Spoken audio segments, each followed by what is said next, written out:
Recruitment को लेके जब हम बात करते हैं सर, डोमिसाइल पे अभी अटका हुआ है और रिक्रूटमेंट जो गेजेटेड अभी भी साफ नहीं हो पाया सर। डोमिसाइल को लेके जिस तरह का डिमांड रहा, एक वायरल हुआ था जहां जेके जम्मू कश्मीर का सेम बनाया जाए, जिसपे बहुत सारे स्टूडेंट्स ने भी रिएक्ट किया था। अगर एलआरसी जो पहले दिया था नॉन गेजेटेड पोस्ट के लिए, क्या उस वो सेम प्रोविजन जो है गेजेटेड एस्पिरेंट्स के लिए नहीं हो सकता है गेजेटेड? हाँ, ये मैं आपको एक बात बता रहा हूँ। सी, हम तो यही चाहते हैं, आप भी यही चाहते हैं। हमारा भी प्रपोजल यही था कि भाई आपने नॉन गेजेटेड के लिए क्या, पर वो टेम्पररी था, उसमें साफ लिखा हुआ कि 1 साल के लिए है, ठीक है ना। तो 1 साल के बाद वो हम उस पर नहीं कर सकते थे, मगर फिर भी हमने 1 साल के बियॉन्ड भी रिक्रूटमेंट की है, तभी तो हमारे 3200 आगे हैं, ठीक है ना। तो अब ये है कि क्या ये कॉन्स्टिट्यूशनली परमिसिबल है या नहीं, ठीक है ना, क्योंकि जेएनके का जो पीआरसी लॉ है वो इस ग्राउंड के ऊपर वो खत्म हुआ है कि 35A जो है वो अनकॉन्स्टिट्यूशनल है, ठीक है। इस कंट्री के अंदर जो सिटीजन ऑफ इंडिया है, he has every right, I have every right to settle in Andhra, isn't it? You have every right to settle in Karnataka. I have every right to settle in Arunachal, provided I meet the domicile conditions of that area. यानी कि आंध्रा वाले कहते होंगे कि आप 15 साल यहाँ पे रहोगे अच्छी तरह से, तो हमें आपकी इंटेंशन कॉन्स्टिट्यूशन में क्लियर हो जाए। कॉन्स्टिट्यूशन में होता है, डोमिसाइल का कॉन्सेप्ट ये होता है कि you have to demonstrate your intention to stay at a place permanently, that is called domicile.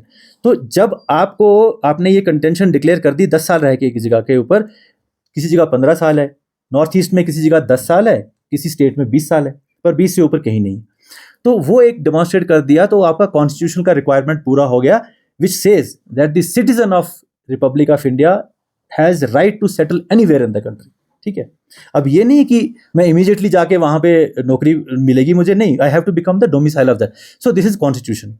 जो पीआरसी लॉ हमारा था, अगर आप जेएनके में 100 साल भी रहते, मगर अगर आप उस स्टेट सब्जेक्ट की क्वालिफिकेशन में नहीं आते, तो you would never be declared as a domicile और state subject, correct. So this means that any person in this country, a citizen of India, who wished ever to settle in J&K could not do it because there was a law restricting so, which was unconstitutional, because मेरा right infringe हो गया ना। तो वही parliament ने कहा कि ये अनकॉन्स्टिट्यूशनल है, और 35A उस ऐसे डिस्क्रिमिनेटरी लॉ को प्रोटेक्शन देता था। 35A का क्या मतलब था कि अगर ऐसे कोई लॉज लैंड के बारे में या जॉब के बारे में J&K में बनते हैं, तो उनको कॉन्स्टिट्यूशन प्रोटेक्शन देगा। वो एडिशनल प्रोटेक्शन दे दी 35A से, nobody will challenge those acts. आज की डेट में that protection is gone. You are lucky, I am lucky, Ladakh is lucky that none of this our selection of 3200 boys has been challenged by anybody from Jammu or from Punjab or from Himachal, ठीक है ना। वरना वो तो court में जाते, वो बोलते कि भाई आपने ये जो एलआरसी लगाया हुआ है ये किस कॉन्स्टिट्यूशन में लगाया हुआ है। हाँ, डोमिसाइल आप रखते तो हम मानते हैं कि अगर आप यहाँ पे 10 साल रह सकते हैं, 15 साल, वो अपना अपना होता है सिस्टम। ये जो आप कह रहे हो 15 साल का, ये जो J&K में है और ये हुआ था, see these are matters of some issues which are still being, these are issues which I cannot tell you, I am bound by my duty that these are not public matters, right? Only the people who are a part of it know it, right? इसमें जो मेरी knowledge limited है वो ये कहती है कि it was not कि हम ये कर रहे हैं तो बाकी सेम रख रहे हैं ना। It was a proposal to increase the reservation of the Ladakhi people from 40, आज की डेट में 45 है ना एसटी की, क्योंकि हमारी पॉपुलेशन क्या है, 99% एसटी है। तो इस वक्त हमारा जो रिजर्वेशन रूल है वो कहता है कि मैक्सिमम रिजर्वेशन हमारी 50% है, जिसमें से कि 40% एसटी है, 4% एलएसी है, 1% एससी है। तो 50 का हम नहीं क्रॉस कर सकते, बिकॉज सुप्रीम कोर्ट का उस पर रिस्ट्रिक्शन है, आप यू कांट इंक्रीज। तो ये एक पैकेज डिजाइन हुआ कि ये it will be increased, we will cross the supreme court line of 50%, because that power can be exercised in special circumstances, and we said that our state falls in that special circumstances. So this was a part of the whole thing, you get my point. So this 15 years was not an isolated thing, it was a part of a larger thing where many other things were there, and this was only one part of that. So as it is a matter which is a a matter which is not public. So that's what I am saying. But I am assuring you one thing, that it is not an isolated case कि हम यहाँ पे there is something which is along with it which will protect the interest of the people to the maximum extent that our people get at least 95% of the job. Right? अब कुछ constitutional चीजें होती हैं. You can't make 100% post reserve for a place. It's difficult. मैं वही कह रहा हूँ ना, ये तो आपका चल गया कि किसी ने चैलेंज नहीं किया आपके एडवर्टाइजमेंट, वरना अगर वो चैलेंज करता तो हम क्या कहते, वो बोलते आपने क्यों लगाया इसमें एलआरसी, हम कहते हैं एलआरसी हमने, उन्होंने कहा किस कॉन्स्टिट्यूशन में लगाया आपने एलआरसी. अच्छा, एलआरसी के बाद वो हमारी रिक्रूटमेंट को कोर्ट एग्जामिन करता कि भाई आपने जो एलआरसी बनाया does it pass the test of the law. तो इसलिए हम लकी हैं क्योंकि यहाँ लद्दाख कोई आना नहीं चाहता. People are disinterested in the non gazetted post here. तो किसी जम्मू वाले ने अप्लाई नहीं किया, किसी गांधरबल वाले ने अप्लाई नहीं किया. लेकिन कल को अगर आप गेस्टेड की पोस्ट मेडिकल के निकालते हो तो गांधरबल का बच्चा नहीं अप्लाई करेगा. अगर आपका डोमिसाइल का फिल्टर नहीं होगा तो फिर वो नहीं अप्लाई करेगा, करेगा ना. क्योंकि दूसरी आपको डेंजर ये है कि आपका जो शेड्यूल ट्राइब का लिस्ट है और जेएनके का है वो ऑलमोस्ट कॉमन है. हमारे यहाँ 12 है ना, 12 में से हमारे 8 अपने लद्दाख के ट्राइब हैं, 4 तो हमारे वो हैं जो हमारे यहाँ नहीं होते मगर जम्मू में हैं, जेएनके में हैं. जैसे गद्दी है, सीपी है. चलो गद्दी सीपी की छोटी पॉपुलेशन है, मैं मानता हूँ छोटी पॉपुलेशन है, वो बेचारे को 5-10 हज़ार भी नहीं है. लेकिन गुजर बकरवाल है ना. How will you stop a boy from Ganderbal to apply against a post of medical officer in Ladakh unless you have a domicile, because you cannot apply there because they have domicile. So in order that nobody should be able to apply, we have to have a filter and that filter is only domicile. तो ये एक larger package था. बहुत सोच समझ के यहाँ के 95% पोस्ट जो गस्टेड हैं वो हमने सिक्योर करने का हमारा इंटेंशन है, गवर्नमेंट का इंटेंशन है. तो it's a larger sort of a thing. तो ये आइसोलेशन में मत देखिए इसको. सर ये जो आपने पानी एक्सट्रैक्शन की बात की, जो बंद हो रहा है वो ठीक है क्योंकि ग्राउंड वाटर डिप्लीट है, लेकिन आप एट द सेम टाइम आप फिर ये फ्लश टॉयलेट्स इनकरेज कर रहे हैं, जबकि लद्दाख खुला था टूरिज्म के लिए 1974 से. अभी तक तो कहीं भी कोई किसी को फ्लश टॉयलेट्स की जरूरत नहीं पड़े. जब डोगरा राज था तो उस समय भी फ्लश टॉयलेट की जरूरत नहीं पड़ा, ब्रिटिश कमिश्नर्स को भी फ्लश टॉयलेट की जरूरत नहीं पड़ा. और एक तरफ से जब किसी गेस्ट हाउस को बोरवेल निकालना हो तो उसको फ्लश टॉयलेट तो चलाना होगा सर, उस पर क्या कहेंगे. और on the other hand airport जो हमारा टर्मिनल बन रहा है उसके लिए 457 जो बोरवेल एक्सट्रैक्ट हो रहा है, कोई 350 फीट डेप उस पे सर. कहाँ पे हो रहा है? एयरपोर्ट पे sir, terminal. No, sir. That is not for water. It is for geothermal. अच्छा, वो अलग चीज. तो मैं आपको बताता हूँ. नहीं, your point is very valid. That's what I told you that जिसको हम दिचोत कहते, क्या कहते हैं जो ये ड्राई टॉयलेट है. हाँ, this is the best thing. मैंने शुरू में कहा ना, दिस इज बेस्ट थिंग, क्योंकि वर्ल्ड में कहीं नहीं है कि आप सुएज को फर्टिलाइजर में इंस्टेंटली कन्वर्ट कर रहे हो. हमें इससे ज़्यादा बढ़िया चीज़ क्या हो सकती है. और यहाँ का एग्रीकल्चर जो है एंशिएंट टाइम्स में सर्वाइव ही इसलिए किया होगा, वरना यहाँ और कौन सी खाद होती थी. ये तो फर्टिलाइजर, आर्टिफिशियल फर्टिलाइजर बनना तो पिछले 70-80 साल से शुरू हुआ. जर्मन्स ने बनाना, जब जो ये अमोनिया बनना शुरू हुआ, जब से ये बना, ये तो बड़ी रिसेंट चीज़ है ना. पहले तो सारा जो है ऑर्गेनिक ही हुआ करता था ना. तो ये तो बहुत परफेक्ट सिस्टम है. और मैंने कहा ना, यहाँ स्मेल नहीं होती. जो जम्मू में प्रॉब्लम आती है हमें, वो यहाँ नहीं आती, बिकॉज यहाँ इतना टेम्परेचर लो होता है. आप उसके ऊपर पानी मिट्टी डाल देते हो तो वो अपने आप ही 2-3 साल के बाद खाद बन जाती. This is our first. मेरा हमेशा से ये रहा है कि जहाँ पे ये ड्राई टॉयलेट है ना, इसको मेंटेन रखो, इसको प्रमोट करो. वो नहीं है. इशू ये होता है कि जब हमने एक सर्वे की, जब हमने सारे लोगों को पूछा, हमने ओयो एक कंपनी है उससे सर्वे करवाई without giving him any money. तो हमने उसको कहा कि भाई अगर हम हमारे होम स्टे को कितना और अट्रैक्टिव कैसे बना सकते हैं. तो उन्होंने पूछा होगा, बहुत सारे लोग हमारे पंजाबी आते हैं, दिल्ली से आते हैं, वहाँ से उन्होंने पूछा होगा, उन्होंने बोला होगा कि यार हमें दिक्कत एक ही आ रही है, वो जो हमारे घरों में तो फ्लश के आता है हमें. मतलब बच्चों को जो बचपन से आदत लगाएंगे वही लगेगी ना उनको, वो क्योंकि उनके लिए नई चीज़ हो जाएगी, हमारे लिए तो फैमिलियर है. तो उन्होंने कहा कि अगर आप इसको बढ़ाना चाहते हो तो आप अगर फ्लश टॉयलेट का अरेंजमेंट करो जो विंटर, क्योंकि हम विंटर टूरिज्म भी बढ़ाना चाहते हैं ना. हम ये नहीं चाहते कि गर्मियों में लोग आएँ. तो गर्मियों में चलो फ्लश उन्होंने कर भी दिया, कोई इशू नहीं. विंटर में कोई नहीं आता यहाँ पे, क्योंकि विंटर में तो इवन बहुत बड़ा सोफिस्टिकेटेड घर भी होगा ना, उसको भी अल्टीमेटली बाल्टी में पानी रखना पड़ता है. यहाँ वो जम जाता सब कुछ. तो हमने कहा कि विंटर फ्रेंडली अगर रखेंगे तो उससे हमारा राउंड द ईयर टूरिज्म चलता रहेगा. अब कुछ लोगों की डिमांड है, मतलब मान लीजिए जो हमारा अगर हमारा पिछले दिनों पीक पे जो 5 लाख आया था, तो मोस्टली मुझे लगता है कि उनमें से जो 3.5 लाख तो ये होंगे जो नॉर्थ इंडिया के लोग होंगे, जो ये फ्लश वाला इस्तेमाल करते हैं। तो उनकी शायद डिमांड होगी कि ये हमें अच्छा लगेगा अगर आप हमें फ्लश टॉयलेट दी, इसलिए हमने उसमें पार्ट है, बट इट्स ए वॉलंटरी। पिछले दिनों जब हमने कहा कि इसको बनाना है, बाकी हम दूसरा इंसेंटिव नहीं देंगे, तो फिर उन्होंने बड़ी वो किया, एतराज़ किया कि भाई ये तो हमको ज़रूरत भी नहीं है और चाहिए भी नहीं, और लोगों को भी, अंग्रेज़ों को कोई फ़र्क नहीं पड़ता। अंग्रेज़ों, बिकॉज वो भी ठंडे इलाके के लोग हैं ना, उनका भी कल्चर ऐसा ही है। वहाँ भी they don't use water after after going to whatever toilet, और वो उनका कल्चर है वहाँ पे they use the tissues.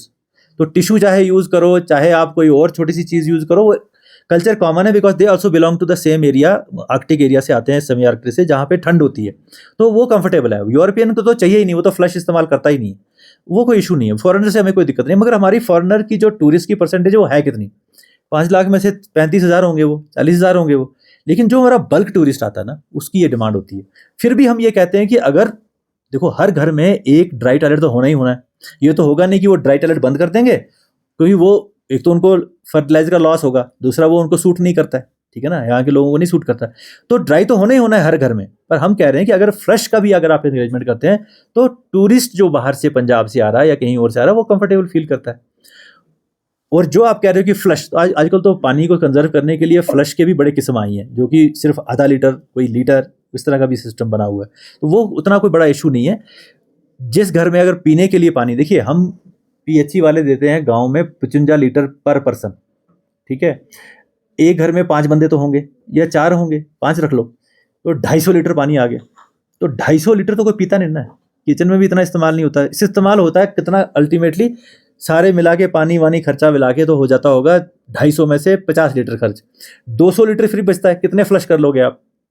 2, 3, 4, 5 litre भी जाएगा, 5 बार करोगे 5 लीटर ही जाएगा 200 लीटर में से। सो इशू वो नहीं है, इशू ये है कि ये लोगों को कल्चरली, किसी को कंफर्टेबल लगता है, किसी को डिस्कम्फर्ट लगता है। हम ये चाहते हैं कि भाई कोई डिस्कम्फर्ट के कारण कोई डिस्करेज ना हो जाए, छोड़ो यार होटल में रहते हैं, वहाँ फ्लश भी होता है, क्या होम स्टे में रहना है। तो हम चाहते हैं कि रूरल टूरिज्म प्रमोट हो, ठीक है ना। या हो सकता है रूरल एरिया में ही किसी ने कोई होटल बनाया हो छोटा, जिसके पास फ्लश हो, लोग कहेंगे ना उधर रहते हैं यार, इसके घर में क्या रहना, यहाँ तो बड़ी दिक्कत आती है। तो पर्पस वो था, ऐसा नहीं। सर जैसे आपने कहा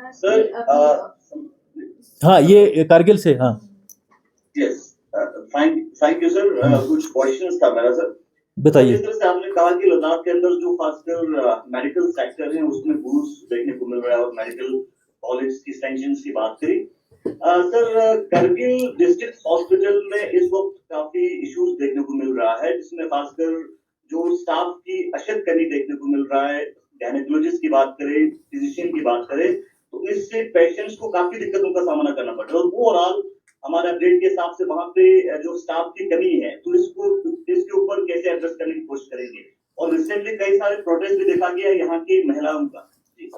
नहीं, यू आर वेरी राइट। देखिए इस वक्त यू आर इसहाक ना, Ishaq, I share it with everyone, medical officer is the backbone of health department.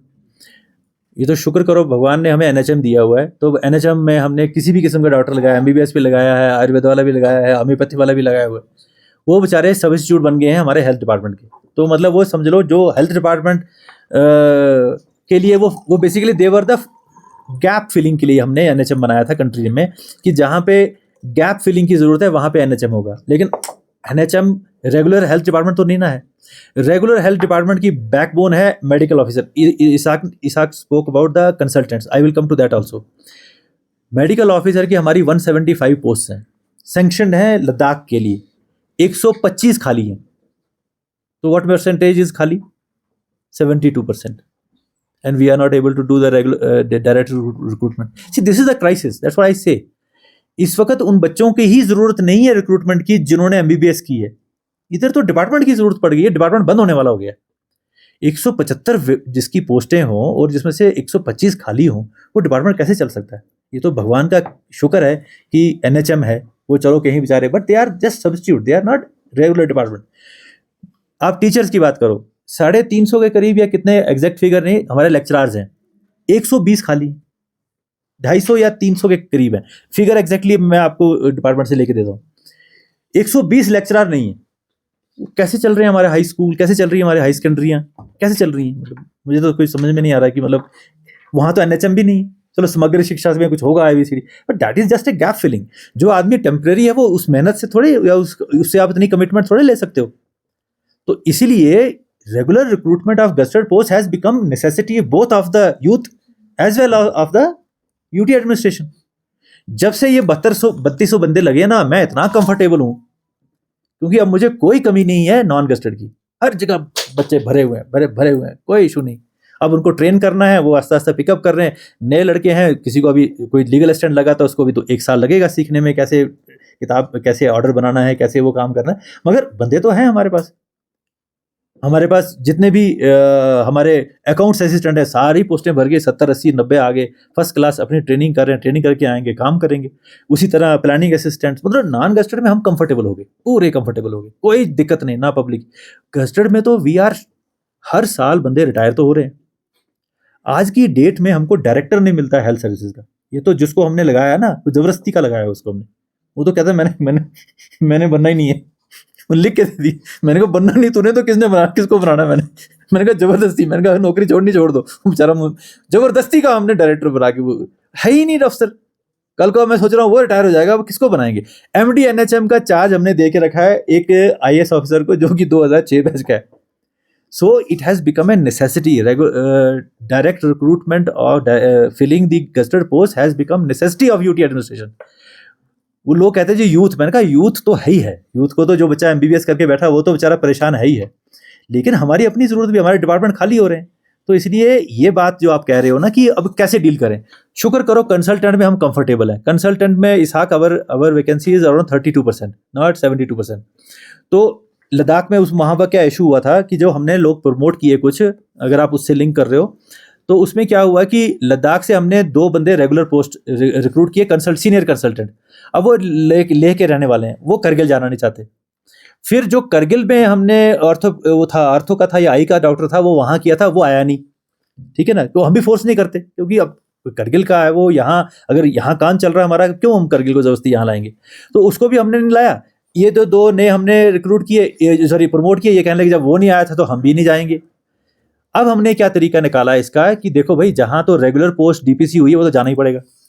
You forgo this promotion. हमने उनको ऑफर दिया कि अब आप ये रेगुलर प्रमोशन फोरगो कर दो, हम आपको ऐसे ही सीनियर कंसल्टेंट बोलेंगे। हम कहेंगे जब की सर्विस 12 साल हो गई, इसको कंसल्टेंट नहीं बोलना है, इसका नाम हो जाएगा सीनियर कंसल्टेंट। तो तनख्वाह तो उनको पहले ही मिलती है, जो प्रमोट होके जाना उससे ज़्यादा मिलती है उनकी एज ए कंसल्टेंट। वो भी एग्री कर गए हैं। अब हम उनसे ले रहे हैं कि भाई आप अपनी रेगुलर प्रमोशन फोरगो करो, बिकॉज हो सकता है अगला बच्चा जो आए वो करगिल का ही हो, तो वो करगिल में ही एडजस्ट हो जाए। तो पॉइंट यहाँ पे ये भी है कि people are not willing to move from one district to another also ना। और हम भी नहीं चाहते हैं कि कोई अनविलिंग बंदा भेज जाए जो वहाँ बैठे ना, हर बहाने निकाल के वापस आ जाए। तो कंसल्टेंट का भी हमारे काफ़ी वैकेंसीज हैं, मेरे ख्याल में 32% मैंने बोला है। तो जैसे ये रिक्रूटमेंट्स भी शुरू हो जाएंगी, DPC हम रेगुलर कर रहे हैं, ऑफिशिएटिंग प्रमोशन हमने सबको दी है, तो वी होप दैट कुछ वहाँ कमी ज़रूर है। क्योंकि कारगिल की और लेह में हम कंपेयर इसलिए नहीं कर सकते क्योंकि Kargil is a 100 bedded sanctioned hospital, Leh is a 150 sanction bedded hospital. तो यहाँ पे जो कंसल्टेंट का नंबर, मिकदार स्टाफ की ज़्यादा है कारगिल से, बिकॉज कारगिल बाद में बना, ये पुराना अस्पताल है, तो इसलिए यहाँ पे हमेशा थोड़े से ज़्यादा रहेंगे करगिल में। तो अब हम ये कोशिश कर रहे हैं कि ये तो मेडिकल कॉलेज बन जाएगा, इसको बहुत सारे कंसल्टेंट मिल जाएंगे अब, है ना। तो हम कोशिश कर रहे हैं कि हम कारगिल के लिए हम 200 बेड का प्रपोजल बना रहे हैं कि इसको आप 200 बेड का स्टाफ सेंक्शन कर दो, वो हम गवर्नमेंट ऑफ इंडिया को लिख रहे हैं। और हमारी पूरी कोशिश ये है और उम्मीद भी ये है कि आने वाले टाइम में क्या पता कारगिल भी डिस्ट्रिक्ट हॉस्पिटल का दर्जा उसको नेक्स्ट स्कीम में मिल जाए, क्योंकि लास्ट स्कीम जो है 2019 में खत्म हो गई है, तो नई स्कीम भी तो आएगी। तो वो जब होगा तो तब हमारा ओवरऑल जो कंसल्टेंट का नंबर है कारगिल में, जो इस वक्त कमी है, वो पूरी हो जाएगी। सर इससे पहले 2 to 3 टाइम्स अनाउंसमेंट भी हुआ था करगिल हॉस्पिटल के जो बेडिंग सेंक्शन को लेके, और 300 बेड सेंक्शन को लेके अनाउंसमेंट भी पिछले एजी के द्वारा भी किया गया था, और इस अभी नए एजी के द्वारा भी एश्योरेंस दिया गया था कि इसको एक्सटेंड किया जाएगा बेडिंग सेंक्शन को। क्योंकि इस वक्त जो 100 बेड के अंदर कंजस्टेड, क्योंकि जो नॉर्म्स है हॉस्पिटल के नॉर्म्स के हिसाब से बेडिंग का जो स्पेस है वो दिखाई नहीं देता है। क्या कहना चाहिए? नहीं, जो हमारा पुराना हॉस्पिटल था ना, जो कारगिल टाउन में था, उसमें 100 बेड थे। जो हम नए आए हैं ना, वो फिजिकल इंफ्रास्ट्रक्चर कोई इशू नहीं है। मतलब आप कहो कि हमने ज़्यादा हमने वार्ड्स बनाने हैं, ज़्यादा बेड डालने हैं, वो कोई इशू नहीं है, क्योंकि that is a money, that is a capital expenditure. मतलब आप हॉल बना दो, उसमें 50 बेड एडिशन लगा दो, that is not an issue at all, because that we have been doing. वो तो ये कह रहे थे कि इसको 300 बेड लगाओ। मैंने कहा 300 बेड अगर आप लगाओगे तो बेड के ऊपर अगर आदमी होगा उसके पास नर्स भी तो जानी चाहिए ना, उसको ड्रिप लगाने वाला भी कोई होना चाहिए। तो you cannot go on creating beds when there is no nurse to look after the people, because nurse तो सिर्फ 100 के लिए है ना, डॉक्टर भी 100 के लिए है। तो वो बेचारे जो 50 आदमी हैं इस वक्त, तो डॉक्टर कोप कर लेता है, वो कहता है चलो जहां मुझे एक बंदा, मेरे हिस्से 10 आ रहे थे, मैं 15 कर लूंगा। लेकिन कितने लेवल तक कर पाएगा? अगर आप उसको डबल कर दोगे, फिर ट्रिपल कर दोगे, तो वही हम कह रहे थे कि इसको आप 200 तक रखो। अभी ये स्टाफ 200 तक हैंडल कर सकता है, चाहे हम उसमें थोड़ा सा टेम्परेरी भी ला लें, आउटसोर्सिंग भी कर लें, 300 सर्वाइवल नहीं होगा, वो कोलैप्स कर जाएगा। तो इसीलिए हमारा बेड लगाना या वार्ड खुले बना के वो इशू ही नहीं है। वो तो आप जितने मर्जी बिल्डिंग बना लो, जितने मर्जी बेड लगा लो, मशीनें ले लो, वो कोई इशू नहीं है। इशू है कि मशीनें चलाने वाला, डॉक्टर सेवा करने वाला, उसको देखने वाला जो स्टाफ है वो नहीं है। तो स्टाफ 100 का ही सेंक्शन है, इसलिए हम बड़े कैलकुलेटेड मैनर से जा रहे हैं कि उतना ही हम उसको एक्सपैंड करें जितना हमारा स्टाफ उसको केटर कर सकता है। जब स्टाफ बढ़ जाएगा तो उसको और बेड लगा देंगे। वहाँ इतनी खुली जगह है नए अस्पताल में, वहाँ तो आप 300 क्या, वहाँ 400 का भी बेड बना सकते हो। सर सर आपने बहुत सारे टनल्स का जिक्र किया, मुख्तलिफ टनल्स का जिक्र किया नए, तो नमकीला और फोटोला टनल के बारे में कुछ? हाँ बिल्कुल ये भी है, इसके ऊपर भी काम चल रहा है। ये बेसिकली नमेगला फोतुला का मैंने जान के नहीं इसमें लिखा, that is also a part of it. वो उसका काम जो है वो नेशनल हाईवे खुद कर रहा है, और वो भी एक मतलब जिसको कहते हैं ना कंसेप्शन स्टेज के ऊपर है कि हम नामिकला को भी नीचे से निकालेंगे और फोतुला को भी कर, दैट इज ऑल्सो देयर।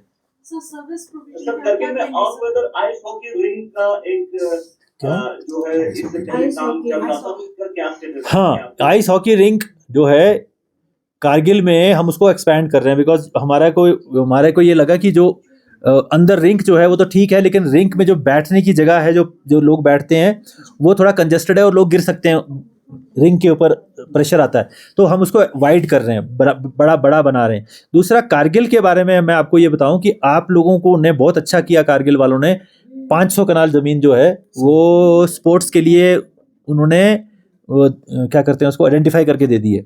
और उस 500 कनाल ज़मीन के ऊपर हम एक पूरा बाज़ाफ्ता प्लान तरीके से 1 बाय 1 करके एक पूरा स्पोर्ट्स का एक कॉम्प्लेक्स बनाएंगे, जो कि हमारे बजट के हिसाब से जैसे जैसे हमारे पास पैसे होते रहेंगे, हम पहले ये वाली फैसिलिटी बनाएंगे। मान लीजिए पहले बैडमिंटन कोर्ट्स बन गए, उसके बाद होता है वॉलीबॉल कोर्ट बनाएं, उसके बाद ऐसा करें। लेकिन वो इलाके का पूरा मास्टर प्लान जो है वो हम बना रहे हैं। और उस मास्टर प्लान में आज की डेट में ये है कि जब ये आई थी SAI की जो ऑफिसर आई थी वो हमारे पास, वो कहने लगी, तो मैंने कहा आप हमें कंसल्टेंसी दो, 500 कनाल ज़मीन आपको दे दी, उसके हमने कागज़ मंगा लिए, कागज़ आप हैं हमारे पास ठीक ठाक है, ज़मीन भी है।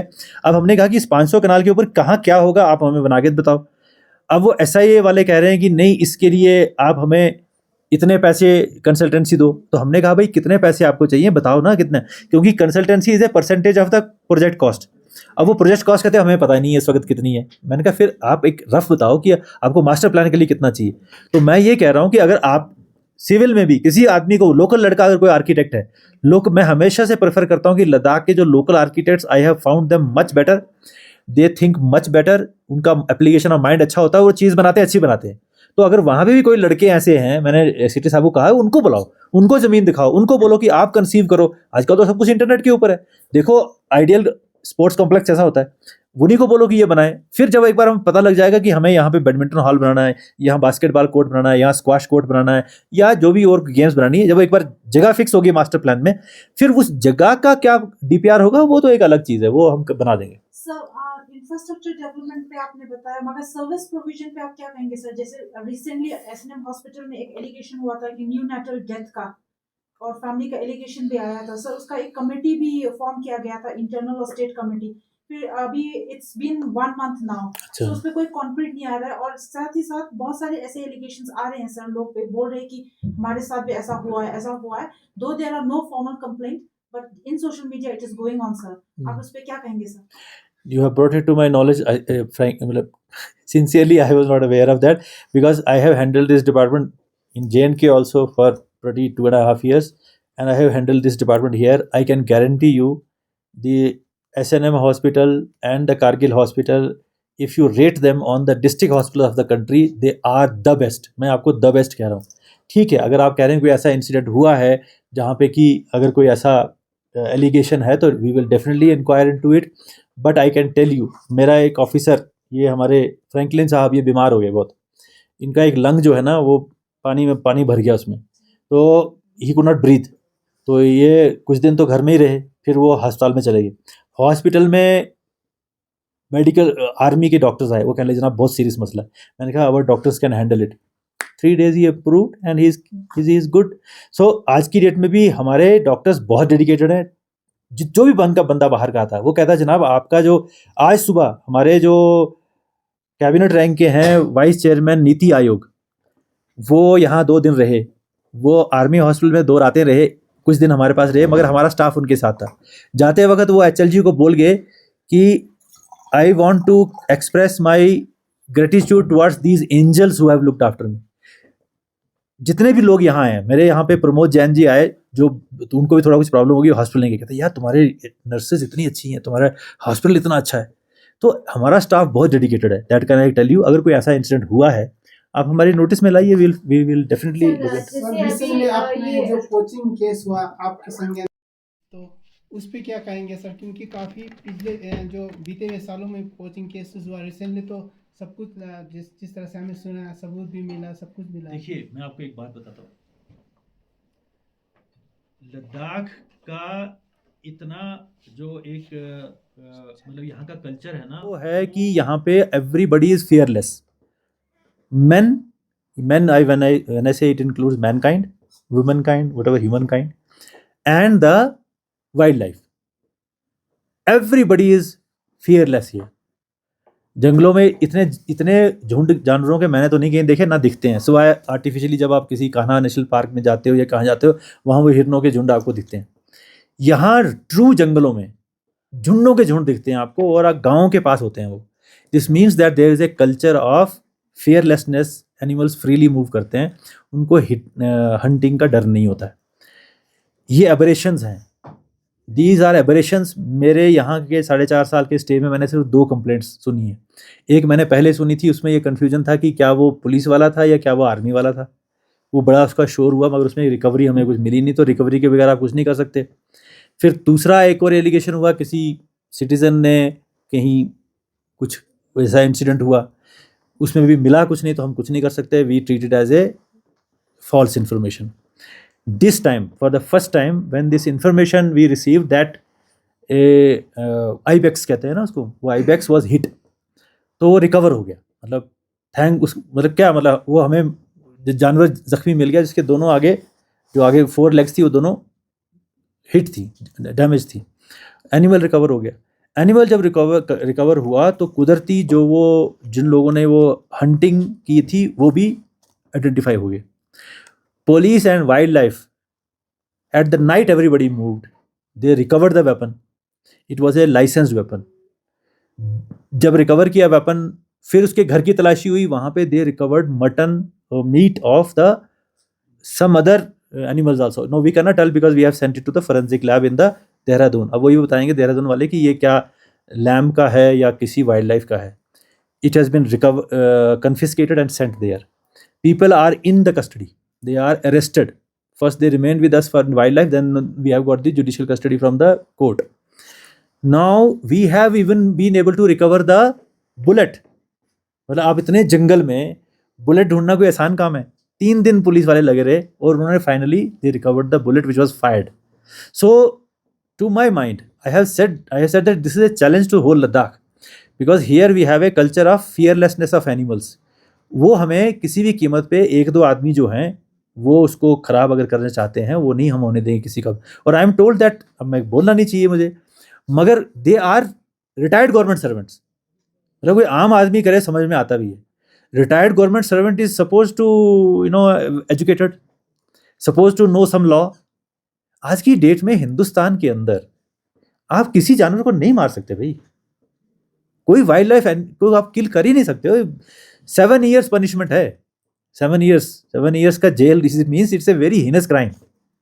तो इसलिए हमने वो रिकवर किया हुआ है. We are following it up and we will make it sure that the guilty who are involved in this case are brought to justice, because ये हमारे सारे एनिमल्स किंगडम जो है, ये जो जिसके लिए हम जाने जाते हैं Ladakh, right from Dras up to Changthang, मैंने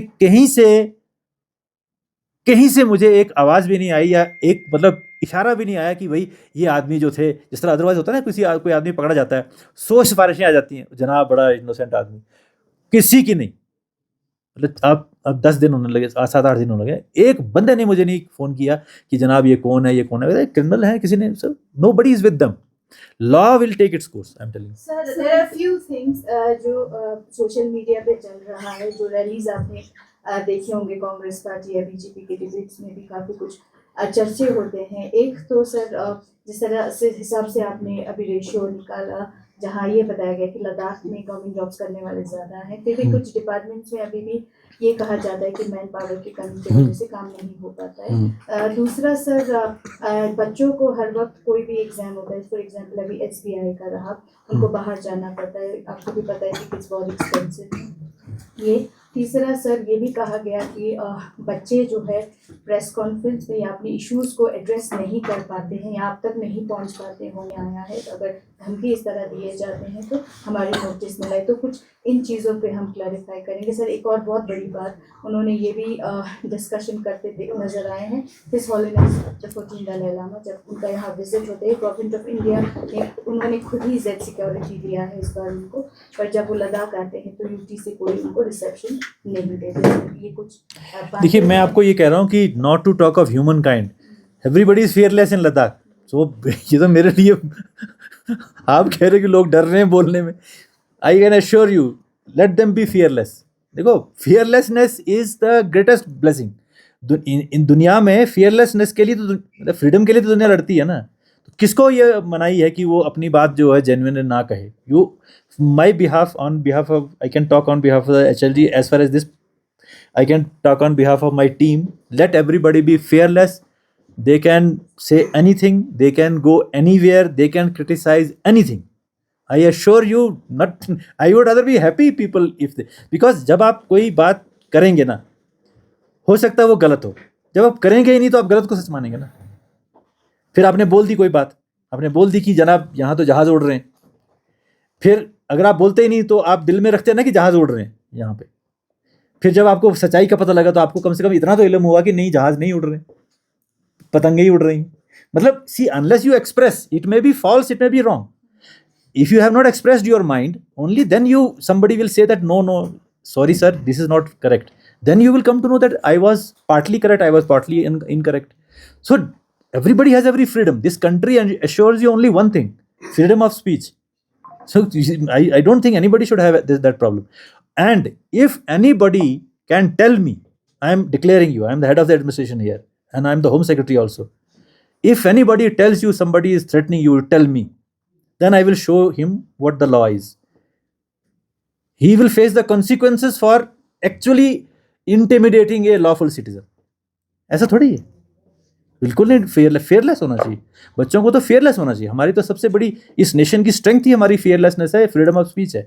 डोंट वरी अबाउट दैट। अगर मेरा एक क्वेश्चन है सर कि हमारी लद्दाख में रूरल हो या अर्बन हो, हर जगह पर स्ट्रीट लाइट लगा हुआ है सर। हाँ, तो इससे काफी लद्दाख का भी नाम, तो क्योंकि बाहर से जो भी आते हैं कि हर जगह लाइट प्रोवाइड होते हैं सर, तो यहाँ पर 50% जो है अभी स्ट्रीट लाइट जो है, खासकर सोलर लाइट, वो सब बंद पड़े हुए सर। तो इसके लिए क्या इकदाम उठा रहे हैं sir? you have brought a good thing to my notice, we'll take action. Housing का मतलब इसके अंदर, सिटी के अंदर, Streets का सर, बाकी रूरल गाँव में भी हर जगह लगे हुए हैं। ठीक है, we'll definitely look into this. Sir tourism का ये क्लेम किया है कि यूटी एडमिनिस्ट्रेशन जो है वो टूरिज्म, लद्दाख टूरिज्म को प्रमोट नहीं कर रहे हैं, तो इसके क्या? ये अभी हाल फिलहाल में हमने 2 इवेंट्स पार्टिसिपेट किया था, एक तो OTM मुंबई में और एक साटे जो हमारा इवेंट था दिल्ली में उसके अंदर। और अभी हमारी स्टेक होल्डर से कम 3 राउंड ऑफ मीटिंग हो चुकी है। तो इस साल का भी हमने 6 इवेंट्स फाइनलाइज कर लिए हैं जिसमें पार्टिसिपेट करेंगे। तो ये जो था बेसिकली जो मिसकम्युनिकेशन बीच में था, ये इस तरह की बातें थी, पर वो हमने स्टेक होल्डर के साथ बैठ के रिजॉल्व कर लिया उसको। वी वांट, बिकॉज हमारा जो 40-70% जो इनकम है ना हमारी, वो टूरिज्म पर डिपेंड करती है। मतलब we can't survive without tourism. So tourism को इसलिए 13 मार्च को HLG साहब ने सारे टूरिज्म ऑपरेटर को बुलाया है, जितने भी स्टेक होल्डर थे। उसके बाद मुझे स्पेशली कह के गए कि आप 10 मिनट 10 दिन के बाद फिर दोबारा उनसे जो है बातचीत करेंगे। इसके बाद आप फिर दोबारा आप भी उनसे बात करो, और उससे उनको मैंने ओपन कहा हुआ है, चाहे वो एल्टोवा हो। तब जो मैंने जो पॉइंट आपको बताया ना कि फॉरेनर्स को दिक्कत आ रही है, ये भी उन्होंने हमें बताया कि हमें ये दिक्कत आ रही है, तो we are sorting it out also. We are very proactive as well as promotion of tourism is concern, क्योंकि हमारा यहाँ पे इकोनॉमिक एक्टिविटी वही है ज़्यादा, कोई मैन्युफैक्चरिंग इतनी ज़्यादा नहीं है ही नहीं। तो इसीलिए टूरिज्म को प्रमोट करना हमारा काम है। अब how do we make it attractive is what we say that we promote the tourism. लोग यहाँ आए, वो हम कहते हैं कि ये वुमेन के लिए सबसे सेफेस्ट जगह है कंट्री के अंदर, और यहाँ वुमेन ज़्यादा आती है मेल के मुकाबले। If you take the overall average, this has been brought to my notice by the tourism people only. We didn't have this sort of knowledge और थिंग इन अवर माइंड कि यहाँ औरतें ज़्यादा आती हैं, वुमेन ज़्यादा आती हैं मेन से एज ए टूरिस्ट। तो if that is, then we will encash on that this is the safest place, you know. That is what I say, fearlessness is the biggest asset of Ladakh. मतलब यहाँ चाहे वो आप fearlessness in the shape of ये कहिए कि अगर औरतें लेडी आराम से आ सकती है, जा सकती है विदाउट एनी इंटिमिडेशन, और या वो अपने डेमोक्रेटिक राइट्स के बारे में फियरलेसनेस है। This is a place where everybody must be fearless, and we have to ensure कि लोग आएँ, वेलकम करें। हम लोग यहाँ के हर आदमी आना चाहता है। कुछ लोग बेचारे ये होते हैं, यहाँ देखो लद्दाख का क्या इशू है। आज हमारे यूनियन कैबिनेट मिनिस्टर के रैंक के एक वाइस चेयरमैन नीति आयोग आए, पर वो कह रहे थे कि आप ठीक कह रहे हैं कि मुझे 2 दिन एक्लेमेटाइज करना पड़े, पर कहते मुझे 7 दिन की छुट्टी नहीं मिलती, मैं क्या करूँ। कहता मुझे बड़ी मुश्किल से 4 दिन की मिली। अब 4 दिन में अगर मुझे 2 दिन बैठना है तो फिर मैं 1 दिन ही हुआ ना, फिर अगले दिन वापस जाना है। तो इसलिए हमारे लद्दाख में ये एक लिमिटेशन है कि हम ऐसी जगह पे भी रहते हैं जहाँ पे हर आदमी जो है फ्रीली नहीं आ सकता। यहाँ लोग आते हैं तो दिल में ये सोच के आते हैं कि पता नहीं अब उतरेंगे तो कहीं हम ठीक रहेंगे कि नहीं रहेंगे। इसलिए लद्दाख बहुत ही एक सेंसिटिव टूरिज्म भी है, क्योंकि हमारी जगह ऐसी है कि हर आदमी को एकदम सूट नहीं करेगी। अगर हमारे यहाँ 1000 आदमी आते हैं तो उसमें से हो सकता है कि 950 ही बिल्कुल फिट हो, 50 क्या पता प्रॉब्लम भी हो। हमारे यहाँ ऐसे इंसिडेंट भी हुए, आपने देखा है कि young lady 35 years old, she almost collapsed the moment she landed on the airport के बाद।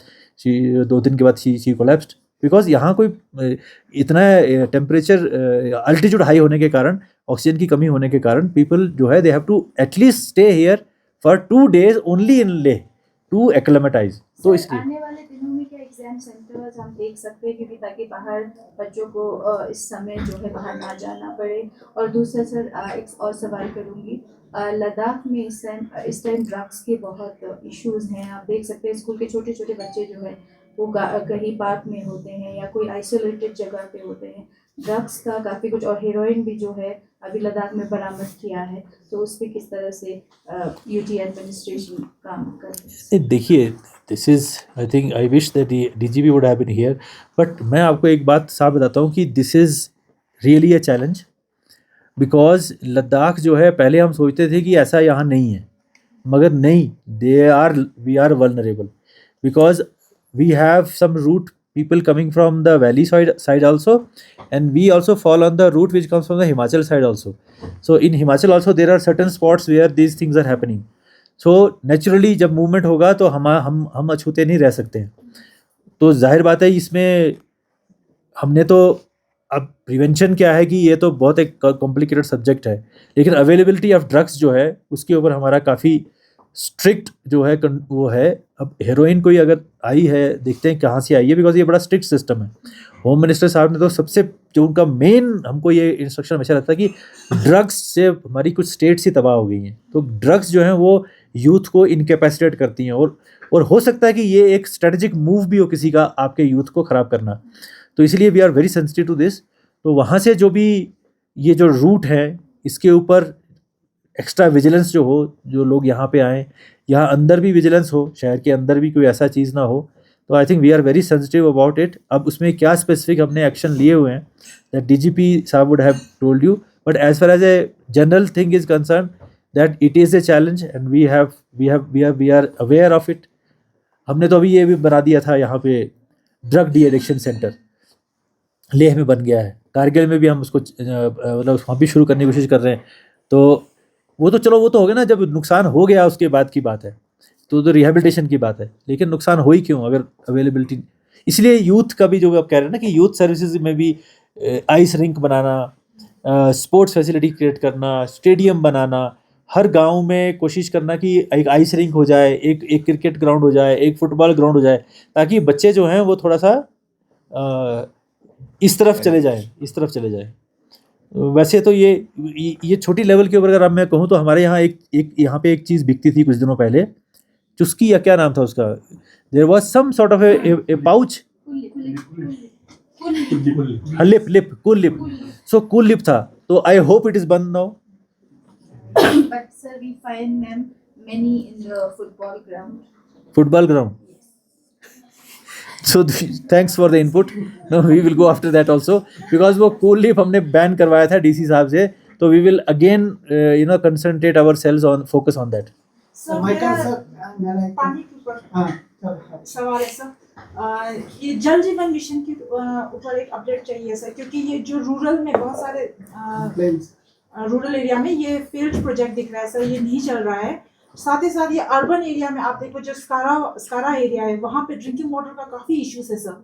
जो एक टाइम पे पाइपलाइन बिछाया गया था बिफोर यूटी, तो वो पाइपलाइन तो आ गया घर पे, बट अभी तक पानी तो there is not even a single drop is coming sir. तो इसके ऊपर आप थोड़ा सा to give you the perspective, we are having around 40,700 odd connections to be given to all the households in the UT. So far, we have connected 39,000 connections. We are left with hardly around 1,500 connections. And by August this year, we will be completing the entire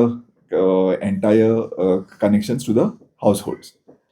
Please also understand that water source and sustaining the water source is the next critical part. तो वो जो पानी पहले बह रहा था और वो जो हम पानी निकाल के कलेक्ट करके उसको ट्रीट करके लोकल ट्रीटिंग करके एफटीकेस मतलब फील्ड टेस्टिंग किट्स जो हमारे महिलाएं गांव में वो टेस्ट करती है, और अगर वो पीएच वैल्यू अच्छा है तो भी फिर वो यूज़ करती हैं, वो सब सिस्टम प्लेस में है। So I would not take it on face value that it is a failed project. There are difficulties ये है कि सोर्स सस्टेनेंस के लिए, क्योंकि पानी थोड़े जगहों पर स्प्रिंग शेड्स के कारण कम होता है, थोड़े जगहों पर ज़्यादा पानी आ गया है। So there is a equibalance of water source sustenance. So ये जो वाटर सोर्स सस्टेनेंस है वो हमारा अगला स्टेप है। As far as the town area is concern, let us keep a timeline of around August, because in Chonglamsar our 8 MLD water treatment plant is getting completed. By May we will be able to do the complete SITC. SITC का मतलब है supply, installation, testing and commissioning. So testing and commissioning का phase रखा है। ये जो पानी है वो directly in the ड्रॉ करके वो treat करके 8 MLD plant 8 MLD water supply हम टोटल 4 स्टेजिंग करके, चोंगलमसर तो काफ़ी डाउन है, okay, the height is also down, but we are staging it at 4 centers and we are going to bring it right on top, so that issue about Skara not getting water or there is a shortage of water there, temporarily it is being met with the tankers, water supply and tankers, but by July, August we can hopefully push the water upwards, and it will be treated water, mind you. It is not going to be, it is completely treated water. As sir was saying at the very beginning that there have been apprehensions about the groundwater quality.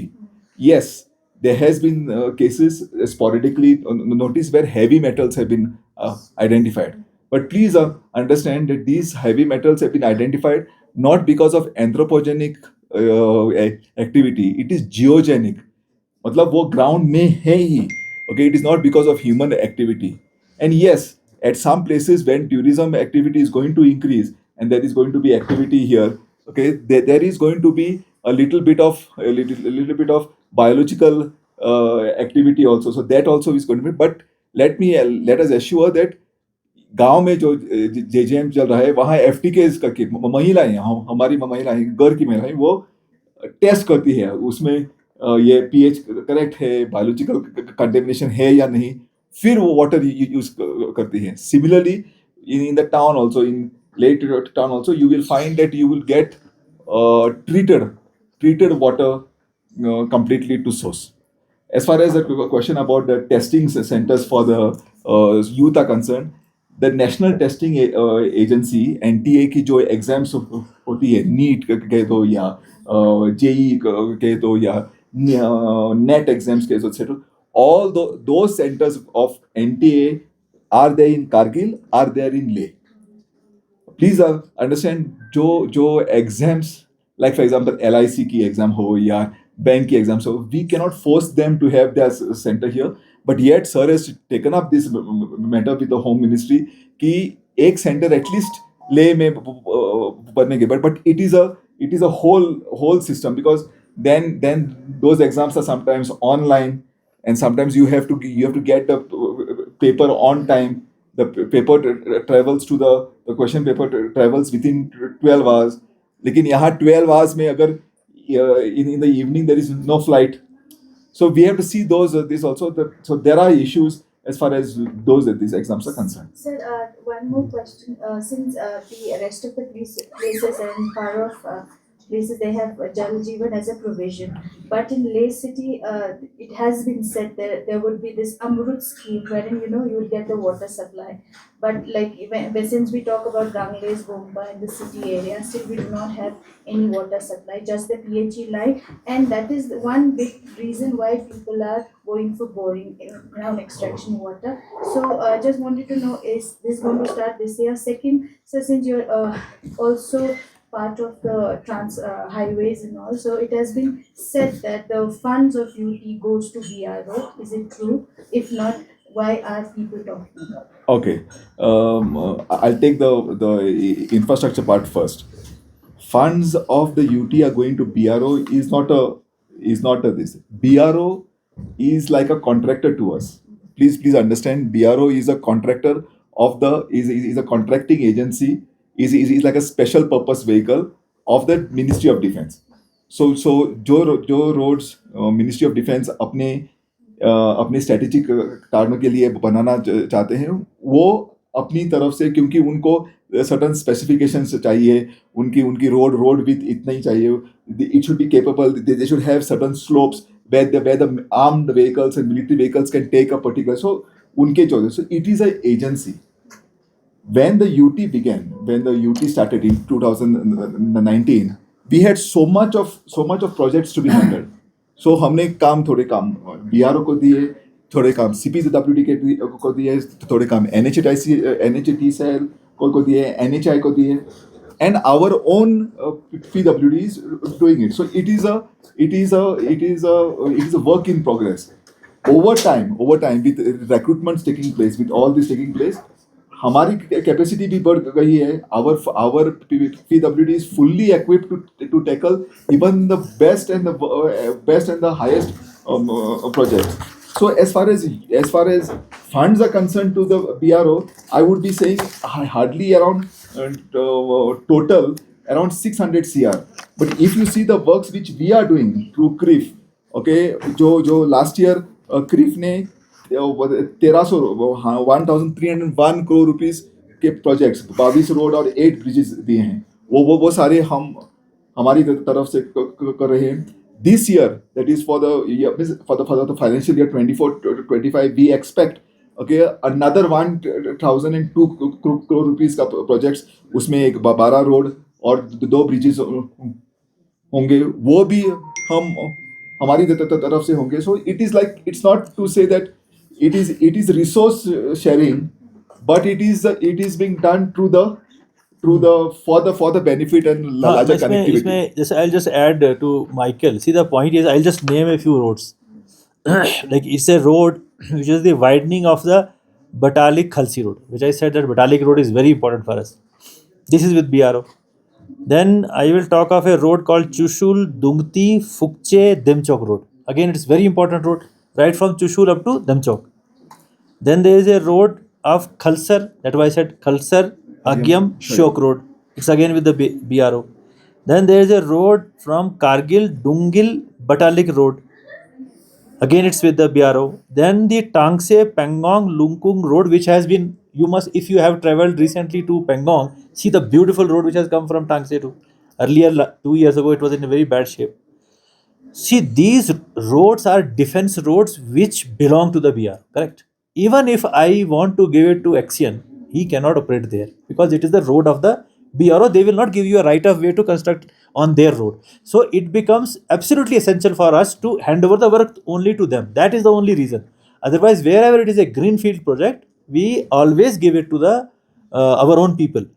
We also have a limited capacities to spend the money, but these all roads which I have named, they are defense roads, but we wanted them. Like I give you an example of this road only, which started from Demchok and gone to Chushul. This road we started with the UT budget. The UT budget, we paid them 45 crores of the land diversion. They were the involved. That we paid 50 crores, we paid out of our own fund. We paid the fund for actually starting the work, but now the MORTH, the defense people have taken it over. So we just give them push so that you start all these roads which are with BRO. I can tell you, because these roads are running in hundreds of crores. They cannot be accommodated under our budget. We only give them a push so that the work starts. They prepare the DPR fast, get it approved from the Ministry of Defense, because these are essentially defense roads. So this is how we is landing with the BRO. Nothing else. We are only wanting to utilize their resources for our benefit. That's the only purpose. As far as the Amrut project is concerned, already our Housing and Urban Development Department, they have already done the detailed project report for a total 11 MLD plant. Plus yes, this is a good news. All the project, both the projects, the Leh wala project, 24/7 water supply project, and the Kargil wala 24/7 water supply project, both have been approved by the ministry. This is a good news which I am sharing with you. This was told, the Secretary Sanjeev ji, he told me only yesterday that these two projects have been approved, and each project costs, the Kargil wala costs roughly around 350 crores. This one also costs around 200 plus crores. So they have approved them. So I hope that I have asked him that approval is one thing and administrative approval is another thing. So now we are saying that who will issue the administrative approval, because the power of the HLG, our HLG, is only up to 100 crore project. Beyond 100 crore project, he cannot give the administrative approval. So now we are asking, we are trying that the Ministry of Water Resources जो है, they give us the administrative approval so that we can put the work to tender. So final question. Since the project Sangha is there at the district level and rural level, is there any project for waste management at UT level, sir? Because जिस तरह से tourist बढ़ रहा है, तो उसी तरफ से जो वेस्ट मैनेजमेंट का भी इशू भी काफी बढ़ रहा है, सर. वेस्ट मैनेजमेंट तो है ना हमारे पास, जो हमारा इस कंपनी में है ना. दिस इज द बेस्ट भाई. आप अब जहाँ जाएंगे ना, आप, I have never seen such a good, और इतना सिस्टम अच्छा है. यहाँ सुबह आती है गाड़ी, वो आपको अनाउंस करती है अपना सामान अलग अलग रखो, बायोडिग्रेडेबल. तो यहाँ का इशू कोई नहीं है. यहाँ पे हमारा जो लेगेसी वेस्ट था वो सारा डिस्पोज ऑफ हो गया. जो बोमदांग जो जगह कहते हो आप, बोमगार्ड, वो क्लियर हो गया. अब वहाँ इशू ये बचा है कि जो ऐसा मटेरियल जिसको हम कहते हैं RDF, मतलब जो रेजिडुअल बचता है जिससे आप पावर पैदा कर सकते हो, तो वो हमें जलाने के लिए जो है वो बंदा नहीं मिल रहा है, हमारे कॉन्ट्रैक्टर नहीं मिल रहा है. Otherwise everything has been done in Leh. Kargil में our new plant which it has become functional, new plant of the municipal solid waste disposal खुरबाथांग में बना है, वो फंक्शनल हो गया है. उसमें थोड़ा सा इशू था इसका wildlife clearance, environment clearance का. I hope that has also been cleared now. वहाँ पर जो लेगेसी वेस्ट है उसका टेंडर हो चुका है, कॉन्ट्रैक्ट अवार्ड हो चुका है. सो एज फार एज गाँव में अभी हमने पिछले दिनों 8 गाड़ियाँ दी हैं, वो अभी हम इसको आपको अभी इनॉग्रेट करेंगे, आपको भी बुलाएंगे. कि हम चाहते हैं कि ये जो वेस्ट डिस्पोजल है शहर की प्रॉब्लम नहीं है. It has become now a problem of the rural areas more, because even अगर साबू की तरफ जाओगे तो वहाँ ज़्यादा सीरियस प्रॉब्लम है. हाँ, तो वो सब उसके लिए उसको स्ट्रेंथन कर रहे हैं. वो हमारे जितने भी ट्रीटमेंट प्लांट्स वगैरह जो वहाँ बन रहे हैं, इस पर हम we are giving them 8 vehicles.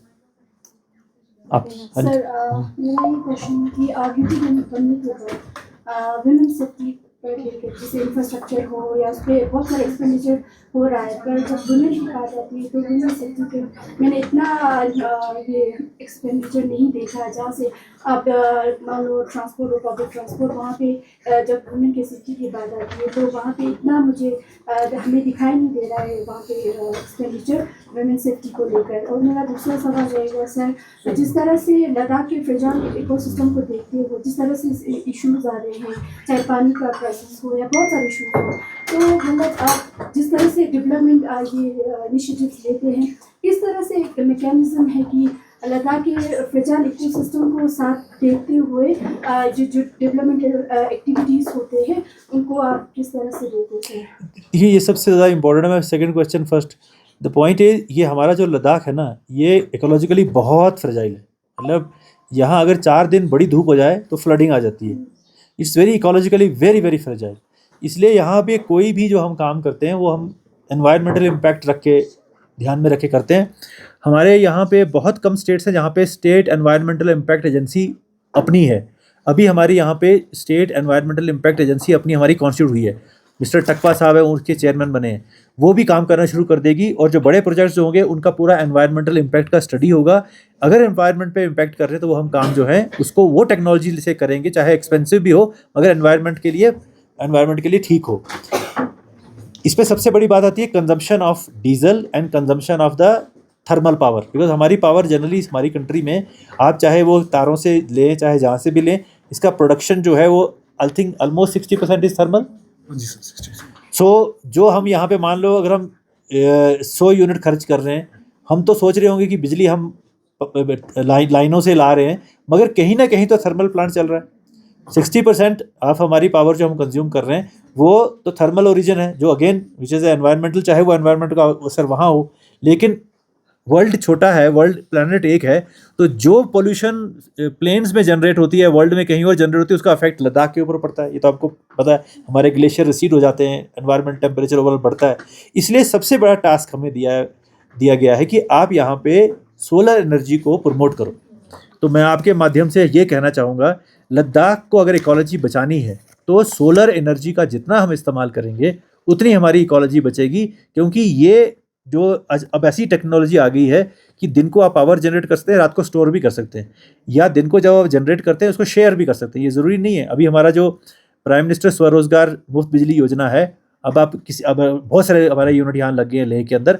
हम पूरे लेह को कवर करना चाहते हैं, पूरे घरों को कवर कर जाते हैं। स्कीम के तहत हमने हर ऑफिस के ऊपर जो है सोलर यूनिट्स लगा दिए हैं। तो हम ये चाहते हैं कि हमारे यहाँ पे सोलर एनर्जी का मैक्सिमम हम हार्वेस्टिंग करें, क्योंकि ये ऐसी एनर्जी है जो हमारे एनवायरनमेंट को डैमेज नहीं करती है। हाँ, बैटरी फ्यूचर में जो बैटरीज लगती हैं उसके ऊपर उसका सेफ डिस्पोजल होना चाहिए, ये इसमें ज़रूर एक बात है। लेकिन अदरवाइज़ ये ऐसी एनवायरमेंटल जो हमारी फ्रेंडली है। सबसे कंट्री का कोशिश कर रहे हैं कि कंट्री का जो सबसे बड़ा सोलर पावर प्लांट है वो हमारे यहाँ लगे। पांग उसका स्टेशन होगा और वो शुरू हो जाएगा तंगलंगला के नीचे से, खरनाकसा से शुरू हो जाएगा। उस पर 2-2.5 साल से हमारा मंथन चल रहा था सारे लोगों को हमने, क्योंकि वहाँ पे ग्रेजिंग के इश्यूज़ हैं। लोग कहते हैं कि अगर आप यहाँ पैनल लगाओगे तो ग्रेजिंग नहीं हो पाएगी शायद, या आप उसको बंद कर दोगे, हमारे लाइफ स्टॉक कहाँ चला जाएगा। तो वो इश्यूज़ जो हैं वो एड्रेस करने के लिए उनके साथ बहुत डिस्कशन हुई और हमने ये कहा कि हम वही सोलर पैनल टेक्नोलॉजी इस्तेमाल करेंगे जिसके नीचे grazing of sheep and goat possible हो। अब याक की ग्रेजिंग शायद पॉसिबल ना हो पाए, याक बड़ा जानवर है, उसके लिए आपको वो सोलर पैनल शायद 10 फुट ऊपर उठाना पड़े, तो वो शायद पॉसिबल ना हो पाए। मगर शीप एंड गोट, उन एनिमल्स के लिए जो पैनल्स होगा उसके अंदर वो फ्रीली जो है वो ग्रेजिंग कर सकती हैं। ये जब बात हमने कंट्री में हाईएस्ट अथॉरिटी को बताई कि हमारे वहाँ, क्योंकि जनरली लोगों को ये फेयर रहता है कि कुछ लोग इसका अपोजिशन कर रहे हैं इस ग्राउंड के ऊपर कि ये एनवायरमेंटली ठीक नहीं है या कुछ और भी रीज़न होंगे, मगर कहने का मतलब ये है कि हमने कन्विंस किया। और लद्दाख में हमारी LHDC के लोगों ने हमें कहा कि पहले इनके ये इशू थे कि इसमें से हमको क्या मिलेगा। तो गवर्नमेंट ऑफ इंडिया ने SECI ने माना हर यूनिट के ऊपर आपको 5 पैसे मिलेंगे। वो साल का बनता है कोई 110-20 करोड़ रुपये। सो 110-20 करोड़ का आपको कॉर्पस मिलेगा हर साल जब ये प्लांट शुरू हो जाएगा। दूसरी, उनकी जो भी डेवलपमेंट नीड्स है वहाँ के लोगों की, जिनके वहाँ ट्रेडिशनल पास्चर लैंड है, जिनके यहाँ ट्रेडिशनल पास्चर लैंड है, उनको ये सारा प्रायोरिटी पे ये पैसे से उनकी हर चीज़ जो है उसको पूरा किया जाएगा। उनको प्रायोरिटी में एम्प्लॉयमेंट मिलेगी। हमने अभी कोर्स शुरू करने जा रहे हैं कि आप लड़के जो उनको उस इलाके के जो बच्चे, उनको फर्स्ट प्रेफरेंस दी जाएगी ट्रेनिंग में, सोलर पैनल टेक्नोलॉजी में या और जो भी एलाइड चीज़ें हैं उसमें, उससे बैटरी टेक्नोलॉजी हो उसमें हम उनको देंगे। तीसरा, फिर भी मैं आपको एक बात बताना चाहता हूँ, कंट्री के हाईएस्ट अथॉरिटी ने मुझे ये कहा, हमको कहा कि भाई ये मैं आपकी बात तो मैंने सुन ली कि भाई लोग मान गए हैं, लोग अब इस पे एतराज़ नहीं करेंगे, मगर मैंने कहा सर हमने ऐसा किया है कि हम जब सोलर एनर्जी के ऊपर अगर आप पैनल लगाएंगे तो उसके नीचे मॉइस्चर रिटेंशन ज़्यादा होता है, क्योंकि फिर वो एवेपोरेट नहीं होता ना। तो बहुत जगह पे राजस्थान में भी इन्होंने एक्सपेरिमेंट्स किए कि वेजिटेबल ग्रोथ अच्छी होती है पैनल के नीचे, ठीक है। तो हमने कहा मॉइस्चर कंटेंट भी ज़्यादा होता है। कहते हैं वो हम सब मानते हैं technical expert, but you please put up A demonstration plant. आप कम से कम 1 या 2 हेक्टेयर एरिया के ऊपर, 20 कनाल होता है 1 हेक्टेयर, उसके ऊपर आप एक सोलर प्लांट पायलट बनाओ, जो आप कह रहे हो कि जिसके नीचे बकरी और भेड़ जो है वो चर सकती है, बना के डेमोन्स्ट्रेट करके लोगों को दिखाओ कि देखो ये पॉसिबल है, देखो यहाँ पे घास अच्छा उग रहा है। तो कहते हैं तब जाके लोग मानेंगे कि आपकी टेक्नोलॉजी जो आप बता रहे हैं हमें वो ठीक है और उसके ऊपर हमारा काम चल रहा है। वो अब इस वक्त हम पांग नहीं पहुंच सकते क्योंकि टांगलंगला क्लोज्ड है, लेकिन मैं आपको खुद ले जाऊंगा। आज से कितने दिन में आ जाएगा वो टावर? उनकी ट्रेनिंग, हाँ, तो मतलब जून तक मुझे लगता है कि वो जो पायलट प्रोजेक्ट आ जाएगा, मैं आप सबको ले जाऊंगा, क्योंकि हमें वहाँ पे यूनिवर्सिटी को साथ में लेके पहले जहाँ वो बनेगा ना, पहले वहाँ उस मॉइस्चर का कंटेंट स्टडी करना है कि ये आज क्या रेट में है। फिर उसका स्टडी करना है कि 1 साल जब हमने स्टडी किया तो क्या इस पैनल से पहले उसके साथ एक दूसरा एक कंट्रोल प्लॉट होगा ना जो ओपन होगा, उस कंट्रोल प्लॉट का भी हम मॉइस्चर लेते रहेंगे और ये वाला जो हमारा प्लॉट है इसका भी लेते रहेंगे। फिर देखते रहेंगे कि मॉइस्चर यहाँ ज़्यादा रिटेंशन होती है, घास यहाँ अच्छा उगता है और जानवर उसके अंदर चलते ही नहीं, ताकि ये जो एक कंसर्न लोगों का है कि हमारा ग्रेजिंग इफेक्ट होगा वो नहीं होगा, बल्कि बेटर ग्रास वहाँ पैदा होगा। और ये हम जब तक नहीं हार्वेस्ट करेंगे, ये तो सिर्फ मैं कह रहा हूँ, ये तो सिर्फ 11,000 मेगावाट की बात है। लद्दाख में कम से कम 35,000 मेगावाट का पोटेंशियल है, 35,000 मेगावाट का पोटेंशियल है। अगर हम ये 10,000 ये जनरेट कर लेते हैं, उसके बाद हमारा 3,000 का जांस्कर में रेडी है, वहाँ का जनरेट करते हैं। दूसरी जहाँ स्टडी हमारी हुई है, क्योंकि वो बॉर्डर के पास है, हम वो इस वक्त हम नहीं उसको ले रहे हैं, तो हमारे यहाँ 35,000 मेगावाट आप जनरेट करेंगे जब इस जगह में। और उसकी खूबी ये है, जो घरों में भी लगाते हैं, उसकी खूबी ये होती है कि वो 25 साल तक मेंटेनेंस फ्री होता है। 25 साल तक, 25 साल के बाद उसका और कुछ नहीं होता, उसमें सिर्फ उसका जो उसको जनरेशन होती है वो 80% हो जाती है। मतलब पहले अगर वो 6 किलोवाट दे रहा है, फिर वो 4.8 किलोवाट देता है। अदरवाइज वो प्लांट आपका एक बार जो घरों में आप लगाते हो ना ऊपर, इट्स लाइफ इज़ 25 ईयर्स, तो 25 साल तक फ्री में आपको पावर जो है जनरेट करेंगे। तो इससे आप सिर्फ लद्दाख को ही बेनिफिट नहीं करेंगे, इसके फ्यूचर में लद्दाख के रिटर्न्स 110 करोड़ तो एक प्रोजेक्ट का हुआ, हो सकता है ऐसे 3-4 बनाओगे तो 500-600 करोड़ यहीं से आ जाए आपको। और उसके बाद असल ये होगा कि you will be the contributor to make the whole country green, not only Ladakh. Thank you.